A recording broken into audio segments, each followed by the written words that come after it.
সেই ছবি দেখতে পাচ্ছেন, যেখানে মেসির যেই মূর্তি, সেই মূর্তি দুলছে, যেভাবে তীব্র ঝোড়ো হাওয়া, প্রবল বৃষ্টি, মেসির যে মূর্তি সেই মূর্তি দুলছে।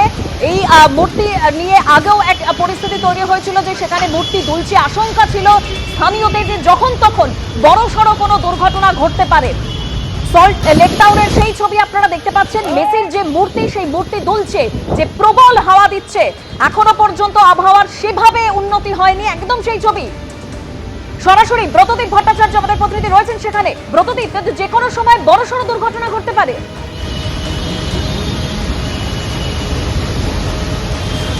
দেখো, দুর্ঘটনা ঘটার আশঙ্কা থেকেই কিন্তু মেসির এই মূর্তিটি নামিয়ে নেওয়ার সিদ্ধান্ত নিয়েছে প্রশাসন। কিন্তু তার আগে আবহাওয়া দপ্তরের তরফ থেকে আগেই কিন্তু পূর্বাভাস ছিল যে উত্তর চব্বিশ পরগনা জেলায় অন্যান্য জেলার মতনই ঝড় বৃষ্টির আশঙ্কা রয়েছে। সেই কারণে গত দুদিন আগেই কিন্তু মেসির এই মূর্তিটি বেঁধে ফেলা হয়েছিল এবং বেঁধে ফেলার ফলে আপাতত কোনো রকম দুর্ঘটনা কিন্তু এখনো পর্যন্ত এড়ানো গিয়েছে। প্রথম দিন 4 দিক দিয়ে মেসির মূর্তি বাঁধা হয় এবং তারপর আরও 4টি দিক দিয়ে, অর্থাৎ মোট 8 দিক দিয়ে মেসির এই 44 ফুটের বিশাল মূর্তিটি বেঁধে রাখা হয়েছে। কিছুক্ষণ আগেও যারা পিডব্লিউডি ইঞ্জিনিয়ার তারা পরিদর্শনে এসেছিলেন, কিন্তু কিছুক্ষণ আগে যে পরিমাণ ঝড় হয়েছে তাতে মেসির মূর্তির আশপাশের চেহারাটা একবার দেখাবো। এবং যদি এই দড়ি দিয়ে এই মূর্তিটি বেঁধে না রাখা হতো তাহলে কি পরিণতি হতে পারত তা কিন্তু এই আশপাশের যে ব্যারিকেড সেই চেহারা দেখলে বোঝা যাবে। ক্যামেরাম্যান সহকর্মী দীপ্তেন্দুকে দেখাতে বলছি, আমরা ঠিক সেই মাঠের সামনেই রয়েছি যেখানে মেসির এই মূর্তিটি রয়েছে।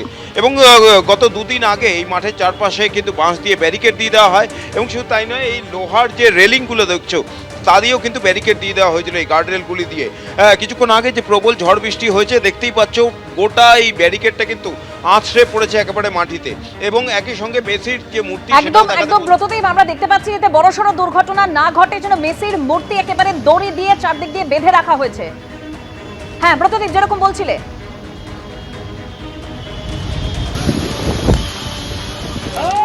দেখো, এই দুর্ঘটনার আশঙ্কা আগে থেকেই ছিল, কারণ সোমবার সকালেই কিন্তু স্থানীয় বাসিন্দারা তারা প্রশাসনের কাছে জানিয়েছিলেন যে একটু দমকা হওয়াতেই কিন্তু মেসির মূর্তিটি দুলছে। আজকে যে ঝড় কিছুক্ষণ আগে শহরের উপর দিয়ে বয়ে গিয়েছে, মূলত উত্তর চব্বিশ পরগনা জেলায় লাল সতর্কতা জারি হয়েছিল। 70 থেকে 80 কিলোমিটার বেগে ঝোড়ো হাওয়া বওয়ার কথা পূর্বাভাস দিয়েছিল আলিপুর আবহাওয়া দপ্তর। এবং কিছুক্ষণ আগে সেই ঝড়ের তাণ্ডবও কিন্তু আমরা দেখলাম, যে ঝড়ের তাণ্ডবে বেশ কিছু জায়গায় ইতিমধ্যেই কিন্তু গাছ ভেঙে পড়ার খবর আমরা পেয়েছি। সল্ট লেকে গাছ ভেঙে পড়েছে একাধিক জায়গায়। এবং এই যে মেসির মূর্তি, তার সামনে যে কি পরিস্থিতি হয়েছিল সেই সময়, সেটা কিন্তু সামনে যে ব্যারিকেডগুলি সেগুলো দেখলেই আজ করা যায়। ক্যামেরাম্যান সহকর্মী দীপ্তেন্দু সেই ছবিটা তুলছে। মেসির মূর্তির সামনে পুলিশের তরফ থেকে ব্যারিকেড দিয়ে গোটা জায়গাটা কর্ডন করে দেওয়া হয়েছিল, কারণ এই যাতে বিপজ্জনক এই মূর্তির সামনে কেউ না যেতে পারে এবং সামনে গেলে সেটা ভেঙে পড়ার আশঙ্কা রয়েছে। সেই সমস্ত ব্যারিকেড কিন্তু ঝড়ের দাপটে কার্যত আছড়ে পড়েছে। এবং মেসির যে মূর্তিটি, সেই মূর্তিটি একেবারে দড়ি দিয়ে বেঁধে রাখা হয়েছিল, কারণ আজকে এই ঝড় বৃষ্টির পূর্বাভাস আগে থেকেই ছিল। এবং সেই ঝড় বৃষ্টি হলে কিন্তু যে উচ্চতায় মূর্তিটি রয়েছে এবং যেভাবে দুলছিল তাতে যে কোনো সময় বিপদের আশঙ্কা ছিল। সে কারণে পিডব্লিউডির তরফ থেকে আপাতত সেটিকে বেঁধে রাখা হয় এবং ওই বেঁধে রাখার ফলেই বড় কোনো দুর্ঘটনা কিন্তু আপাতত এড়ানো গিয়েছে, এমনটাই জানা যাচ্ছে। এবিপি আনন্দ, এগিয়ে থাকে, এগিয়ে রাখে।